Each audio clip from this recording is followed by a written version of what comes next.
What's up, future Shredlords? Welcome back. Death to the Fingers. The debate rages on, of course, with respect to learning how to record your own music. And I can understand there's a lot of frustration with respect to people because for a huge majority of this channel, if you will, we were doing a lot of exercises. But I always made clear, this is where you come when you want to become a musician. So the idea was, yeah, we're starting off with like the technical elements of guitar, but I've already covered a huge portion of that. How to come up with creative practice ideas, how to combine various elements like the pentatonic scale and caged and arpeggios and scales and whatnot. You don't need me to give you more lessons. At that point, you take that one sort of basic idea and start to expand in your own way. You don't need me to explain how to take multiple elements and combine them together into a practice idea based around a scale degree, based around a chord, based around, some sort of exotic scale like the melodic minor, the harmonic minor. That's up to you.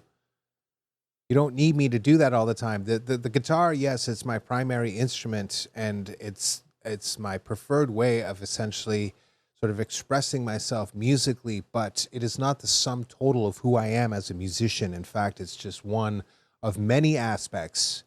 And that's really what we have to talk about here. We don't need more guitar players. We need more musicians. And I'm telling you right now, if you are not sort of actively working towards finding a way to exist in the new modern sort of music landscape that we're creating, then you're just going to get wiped out brutally. And it'll be too late for you to be like, oh, I think I'll try to change direction now. No, no, it's not happening, right? So, I mean, why not start to take, stock of the situation and basically make a plan now to give yourself the opportunity to not suffer the fate of a great many people that are just going to, wait to the last minute and then realize you're screwed. And they'll just end up quitting. It's not like it's the worst thing in the world or whatever it is, but what it is that they'll spend all this money and time and stuff and even sacrifice the enjoyment of the playing itself because they're just like, there's no point in doing it because a lot of people feel like they need to incentivize something. So they don't feel like they're going to get attention or there's the potential to make money, doesn't matter how remote that is, or become famous or something else like that. It just kind of sucks the air out of the room for them. And right or wrong, doesn't really matter. The effect is the same. They just basically quit, right? So you have to start to think of music in terms of general terms that apply to all instruments. It doesn't matter if you're playing the violin or the guitar and stuff. Like, think of the violin. It's not an instrument that you really play chords on. It's mostly used with arpeggios and scales. You see what I'm saying? You need a whole bunch of violins and cellos and double basses and maybe violas and whatnot to actually make a chord. You see what I'm saying? But that didn't stop guys like Johann Sebastian Bach from writing music like that. They're just like, okay, these ones cover this range. And that's how you basically get SATB, which is soprano, alto, tenor, and bass. This whole basic sort of format for presenting music. And then, of course, you get the sort of functional training platform of like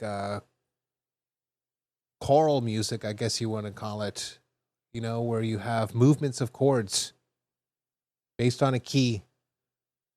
And there's all this information contained in there, and people would look at that and be like, it's just a bunch of nonsense musical gibberish to me.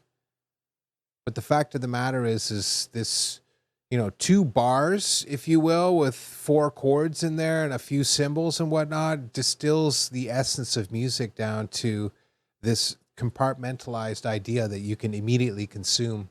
It's like when I did the videos on expanding chords, but I did it on the keyboard. Because the idea is you're going to hold down a root note and then play a triad underneath it. And there's a couple different ways you can do that. You can just start moving up the diatonic scale. Or you can assume that the root note itself is actually moving through the diatonic scale. So if I play the A as the root note, then I would just play all the notes of A major. I'm playing A major, obviously. But when A is the second note of the major scale I'm working, and that becomes G major. When it's the third note, it's F major. When it's the fourth note, it's E major. And that right there illustrates sort of the fundamental breakdown between the guitar player and the musician, because the musician can then take that information and be incredibly dangerous with it. For example, if I'm playing an open A string and I'm considering A the third degree, and I'm like, that's the key of F major, F, G, A, right? Then what I can do is now basically play all the chords of F major underneath it, starting with F major, then G minor, then A minor. Then I have to go the half step, B flat major. Oh, wow. Okay. Neat. There's a chord I didn't see before. And F is inherent to the key of C major. It's inherent to the key of G major.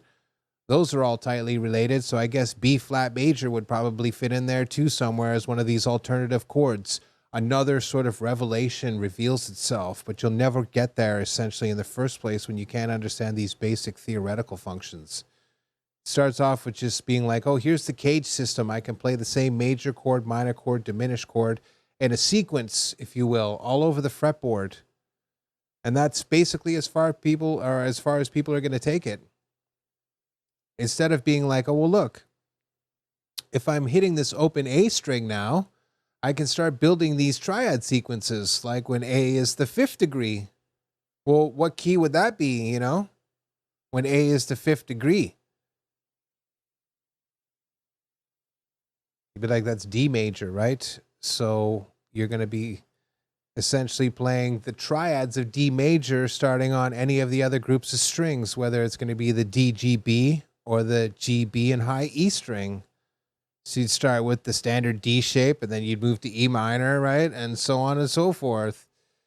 Then F sharp minor, again, using diatonic scale theory. This all comes from the music mindset. It has nothing to do with, memorize some scales and stuff like that. And then, of course, once you do that, you start to recognize there's these overlaps, whether you can substitute another chord for this chord. So you have chord A and you have chord B, but either one of them is like the Joker. You can just substitute it in there for the other one. The difference is so subtle that it's almost not even worth noticing, and only you're going to be the one that notices. It's just a cool sort of sounding chord and stuff like that. And that becomes crucial. Then there are going to be other times where you're like, oh, look, there's this first degree and here's the second degree of the major scale, but then there's this one in the middle. So it acts as like this really awesome transition chord to go from one to the next. And then over the span of years, as you keep applying this information over and over and over again, and expanding from just triads into dominant seven chords that have four notes, you will get the full realization, if you will, of the actual music education without actually having to sit there and go through like a complex book on harmony or scale theory or whatever else it is. It just happens intuitively, and you can do it in a way that's actually quite convenient by just using some open strings. You got the open A, you got the open E, you can do it on the open D string. And then, of course, you can start to expand out where you're like, every time I have the gauge system, I have this root note here. When I'm playing an E-type chord, it's down here. When I'm doing an A-type chord, it's up here. When I'm playing the C-type chord, it's on the A string. When I'm doing the D-type chord, it's on the D string. When I'm doing the G-type chord, it's on the E string, right? And by doing that, and then, of course, having this fundamental understanding to be like, if I take a root note and I layer it over top of some sort of triad, I create all of these very killer chord sounds, like the Lydian chord sound, the major 7 raised 11. And then later on with the music sense, you're like, I take the scale degree I'm working in, 1, so in this case C major, I move to the 2, and I build a major chord instead of a minor. So I'm converting the minor to a major, so I'd be doing C over D major. Once I do that, I'm like, oh, look, anytime I do that, if I was playing in the key of G major, G major's 2 chord is A minor, convert A minor to A major, G over A major. Yeah, you guessed it, G Lydian, or G major 7 raised 11. Yeah. Okay, so right there is an incredibly useful piece of information, and you can just start expanding out from there by mapping out all of the other chord sounds. But that comes from a music background. Now, the next one is with respect to recording music is that, listen, when the AI apocalypse really kicks in, you'll notice it first off, because like all these people that make beats and electronic music and all the rest of this stuff, they just get wiped off the map almost instantaneously, because that's the perfect kind of music for AI to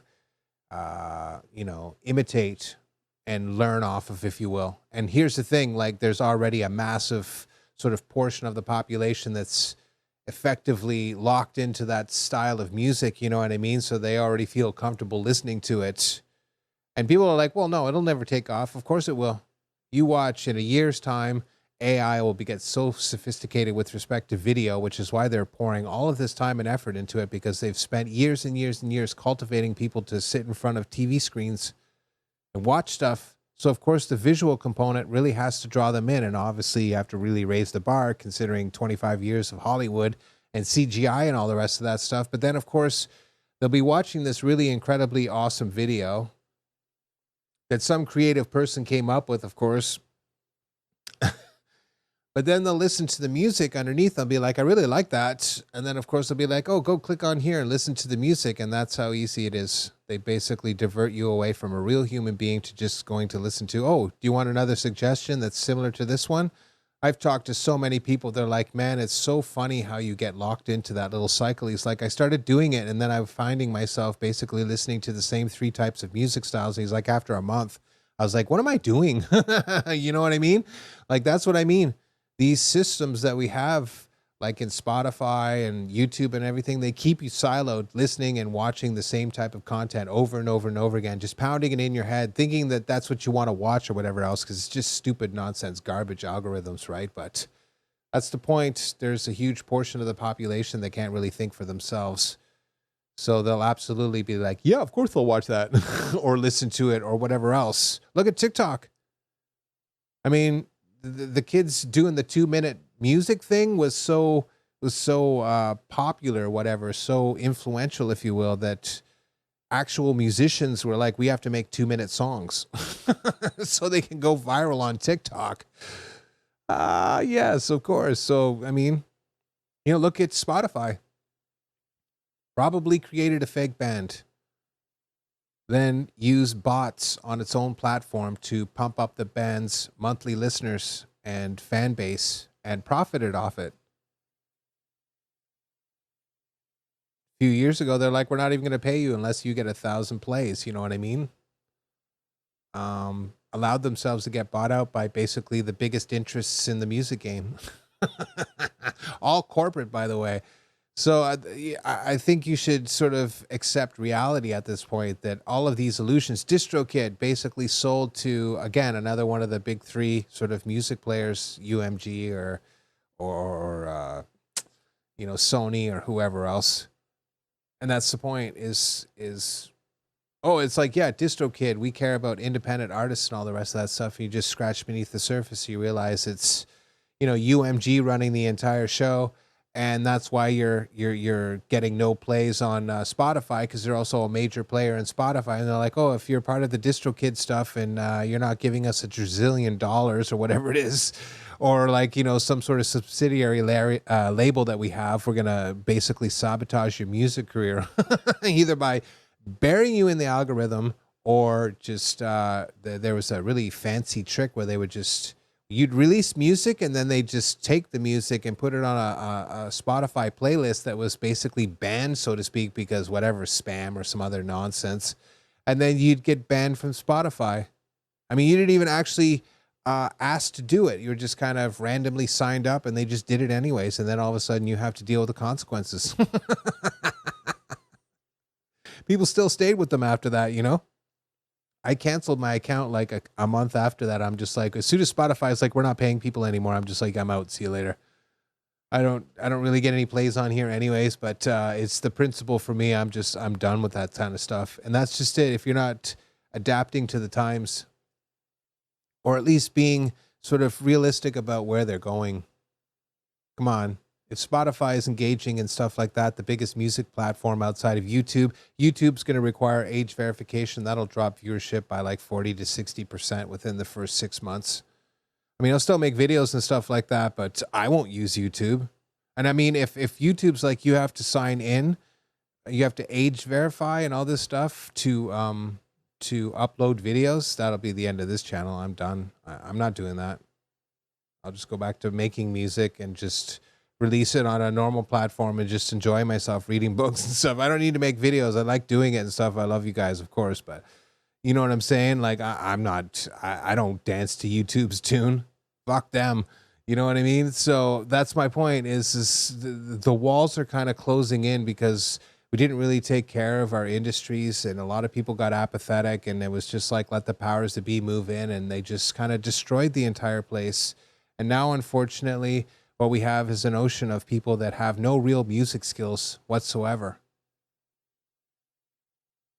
And so we're about to be losing like this incredibly important music, like resource, if you will. And I'm not saying I'm like the Joe savior of music and all the rest of this crap. That's not what I'm saying. I'm saying that, you know, I feel like there's a sort of absence of real sort of music content that's more focused on just talking about music and how it applies to guitar or other instruments. I want to do keyboards. I want to talk about recordings and everything and how to get your music out there, or at least just create your own music. And maybe later on you'll open a website and do things that way. Whatever it is, I don't care. But, you know, we're at the stage now where you have to start to think about how you can preserve your interests and stuff like that and still thrive in the sort of future economy. Because realistically, whether you want to or not, that's where you're going to be fighting these battles. Whether you're giving your art away for free or not. And that's just it. People don't quite realize. I remember there was the pre-Napster days. I was going to say Spotify. That was another bomb. That was the second one. That was really the last nail in the coffin, Spotify. But before that, the first nail, the first nail definitely was tapes. When tapes basically became readily available and then we could just pirate music off albums, that obviously caused a lot of problems. But it also spurred a lot of innovation. So tapes gets a pass for me because I remember fondly the tape trading scene with metal and stuff and just how instrumental that was in actually letting the genre get up and off the ground and just getting exposed to really cool music by being done by people that had a completely different vision. That's what I appreciated. It wasn't just, oh, look, it's making people angry and it's, it's spitting in the eye of the man. No, it was just people trying to push the envelope and do something different that wasn't, whatever, ABBA or, your standard sort of pop music or whatever it was, which is what really drew me to it because I was already an outsider and, a kind of a messed up dude at that time. So it was nice to have a friend, I guess you could say. But then, of course, Napster showed up and that was a major level sort of blow. That wasn't just... That was that's the meteor that took out the dinosaurs, right? I remember I just a few months prior to that, I actually spent $50 at HMV buying The Principle of Evil Made Flesh by the Cradle Filth in the very early days of the internet, right? Because that was the only way you could actually find out about these bands and track down who actually released the music and then see if HMV would had, the ability to get in contact with them and get a CD. And of course they could. And then you're like, oh, here's the price tag, $60, $65 for a CD. You're just like, ouch. And then the next day, you have Napster where now you can get the entire album for free with the click of a button. And just queue it up with a whole bunch of other ones and just basically get a whole discography going on, right? So...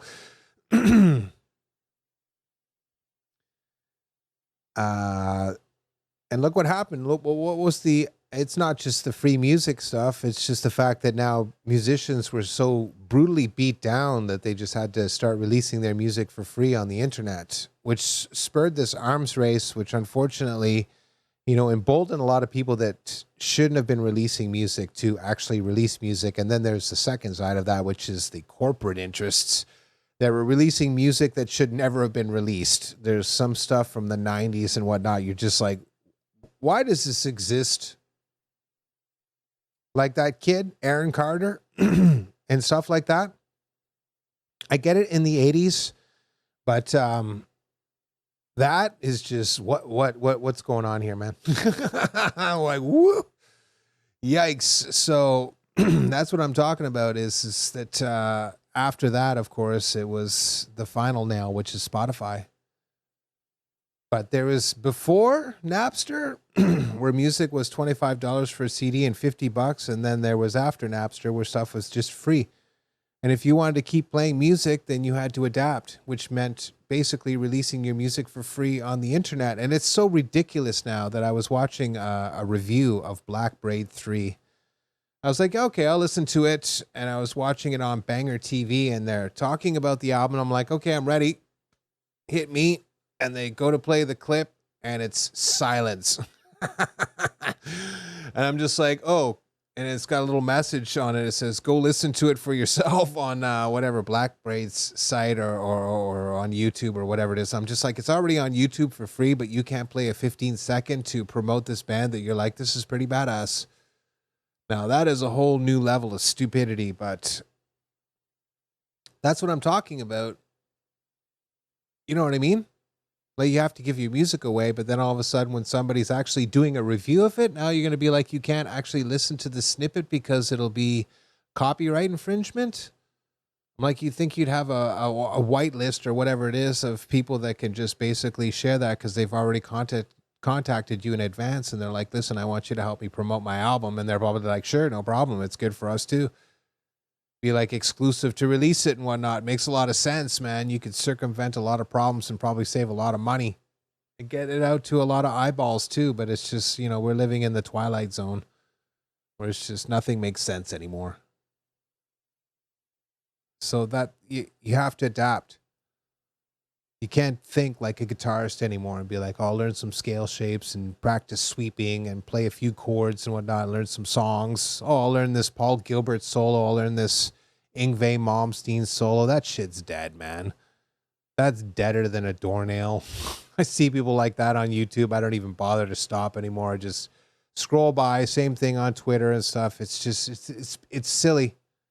It's so dead. It's so done and dead now. Just no. I actually got interested one time about a year ago and typed in Beat It solo.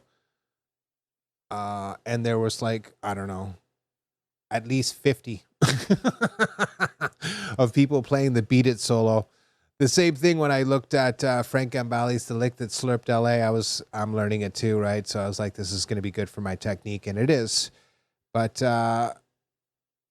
notice the difference. I'm like, this is good for my technique, not, oh, this will be a useful thing to learn so I can solo better.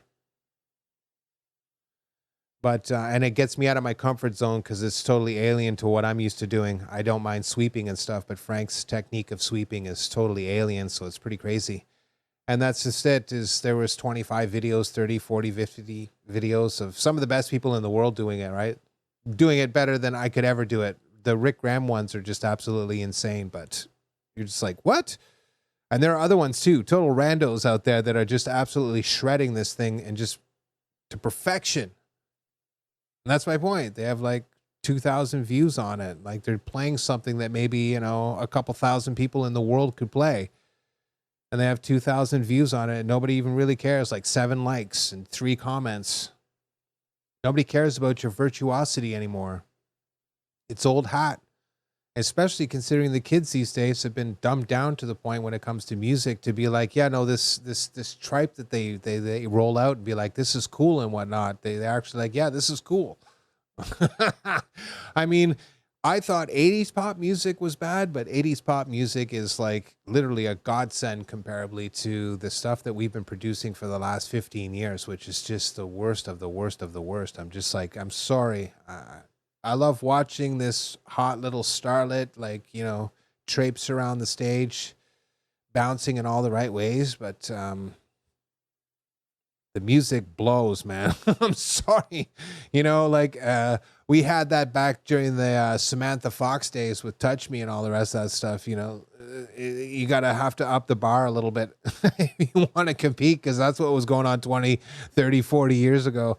So, you know, just keep in mind that number one is that yeah, being a skilled musician in terms of your instrument, your primary one, is important, but don't lose sight of the idea that music transcends a lot of borders, and at some point in time you're gonna do things beyond the guitar and the bass guitar, and that's just it. Once you start doing guitar and bass, you'll be like, I can break those two things up into, yeah, the bass and the tenor and basically the alto sections, right? So you start writing music so the bass guitar just resides in the bass section and the guitar section does tenor and the alto section, and then of course keyboards and vocals and whatnot can do in the, you know, the upper ranges and the soprano and whatnot, or the upper alto. And that's my point. The thing that they teach you from 500 years ago is just as relevant to music today as it was 500 years ago.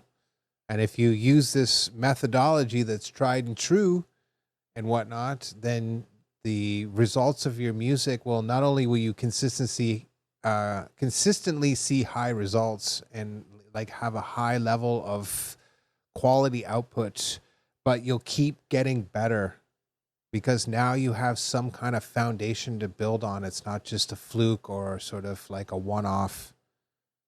Now you're like, I can start to expand on these more basic ideas and make them more advanced. And that's really what we're talking about here, is this idea that you're constantly advancing yourself. You go from being like a fledgling guitar player to a guitarist. Then you transcend from being a guitarist to a musician. And then you transcend from being a musician to a composer. And if you're lucky enough and you work hard enough, you can transition from being a composer to basically a master musician, which is somebody that has no bounds. Not only are they incredibly skilled of like basically the highest order in terms of an instrument themselves and probably play multiple instruments, but they have all of the music chops too, meaning the musical knowledge, the theoretical background, and the ability to read music and either play other people's high-level music or just instantly create as is. And that's really what you're shooting for. Where you fit into the pecking order there is up to you, but don't get confused. Just because there's a million videos on this channel with respect to me playing guitar does not mean that's the be-all, end-all. I've shown you a shit ton of stuff with respect to guitar.